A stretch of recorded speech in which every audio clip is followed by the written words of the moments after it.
Bapak, Ibu, dan saudara-saudariku yang dikasihi Tuhan.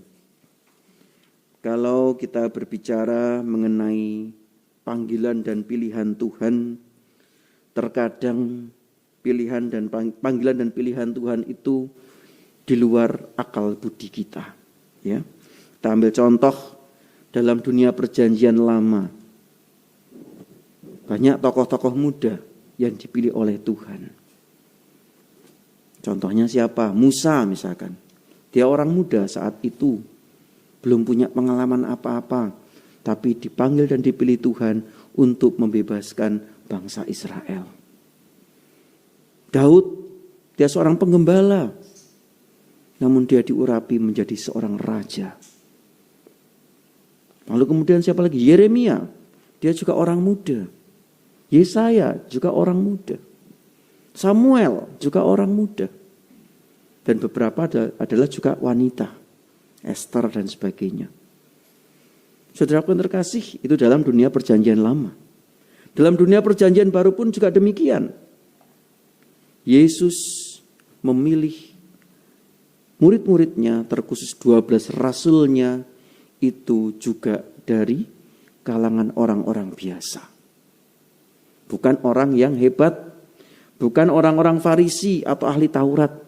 Meskipun ada juga orang Farisi yang menjadi pengikut Kristus, murid Kristus ada. Tetapi tidak semuanya. Tidak banyak. Bahkan rasul-rasul Tuhan Yesus rata-rata adalah petani, nelayan paling banyak ya. Nelayan, ada juga petani seperti Bartolomeus itu petani. Juga ada pemungut cukai seperti Matius. Namun banyak sekali nelayan. Artinya bukan orang yang punya pengalaman latar belakang teologi. Tidak punya latar belakang kitab suci atau hukum Taurat. Tidak punya latar belakang soal itu. Namun mereka dipilih oleh Allah sendiri. Bahkan juga Rasul Santo Paulus. Dia adalah pengkhianat. Ya, bukan pengkhianat sih. Dia adalah orang yang dulunya tidak setia kepada Allah atau artinya mengejar pengikut Kristus. Justru dialah dipanggil dan dipilih untuk menjadi rasul yang luar biasa. Artinya panggilan dan pilihan Tuhan ini kadang-kadang tidak masuk akal bagi kita. Kok bisa ya? Namun bacaan pertama menegaskan kepada kita. Bagi dunia adalah suatu kebodohan. Bagi dunia mungkin sesuatu yang di luar akal budi. Tetapi bagi Allah sesuatu itu bisa saja terjadi. Coba dikatakan dalam bacaan pertama. Saudara-saudara, namun apa yang bodoh di mata dunia dipilih oleh Allah untuk memalukan orang-orang yang berhikmat. Dan apa yang lemah bagi dunia dipilih Allah untuk memalukan yang kuat. Dan apa yang tidak terpandang dan hina bagi dunia, bahkan apa yang tidak berarti dipilih Allah untuk meniadakan yang berarti. Supaya jangan ada seorang manusia pun yang memegahkan diri di hadapan Allah. Ini jelas sekali. Begitu pula dengan kita, di dalam kehidupan kita. Kita juga dipanggil dan dipilih oleh Allah sebagai pengikut Kristus. Dengan latar belakang kita masing-masing. Sebagai pengikut Kristus sebenarnya kita tuh harusnya bangga. Ya. Jadi orang Katolik, orang Kristen harusnya kita tuh bangga. Karena kita adalah pilihan. Bukan hanya orang yang ecek-ecek. Nah, orang-orang pilihan kita itu. Orang-orang yang sungguh-sungguh dimenteraikan oleh Allah menjadi ahli waris kerajaan Allah.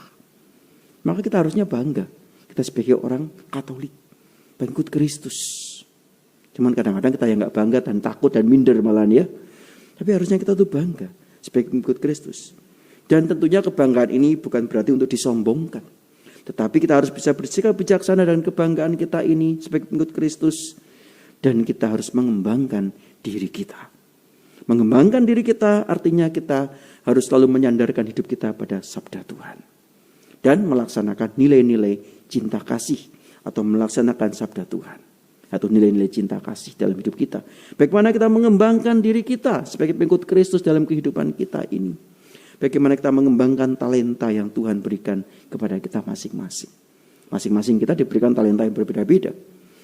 Peringatan wajib pada hari ini adalah Santa Monica, salah satu contohnya ya. Santa Monica ini adalah seorang ibu rumah tangga biasa.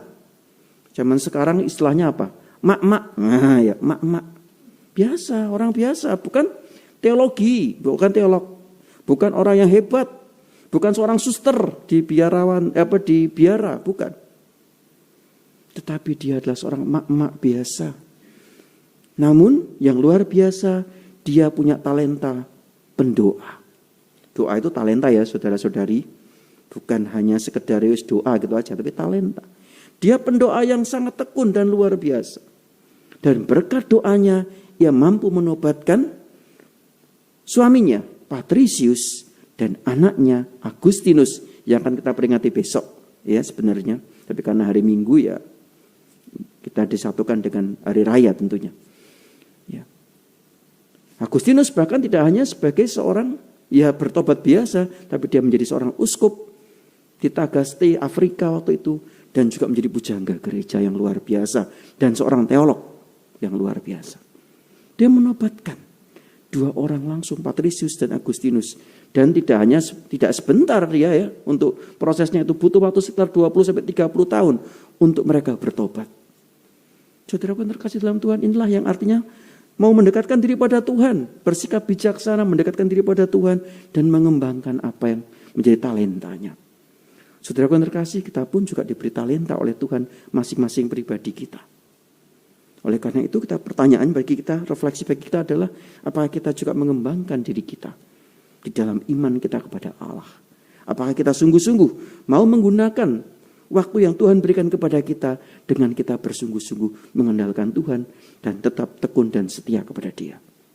Oleh karena itu saudara yang terkasih dalam Tuhan, mari melalui pranekarsi yang kita rayakan pada hari ini, kita ingin mohon rahmat Allah. Agar supaya kita sungguh-sungguh juga mengembangkan diri kita. Mengembangkan apa yang kita miliki. Apa yang Tuhan berikan anugerah kepada kita. Sehingga dengan itu kita semakin dapat mewartakan cinta Allah bagi sesama kita. Dan kita mampu menjadi terang dan cinta Tuhan bagi semua orang. Berkat Tuhan menyertai kita sekalian. Amin.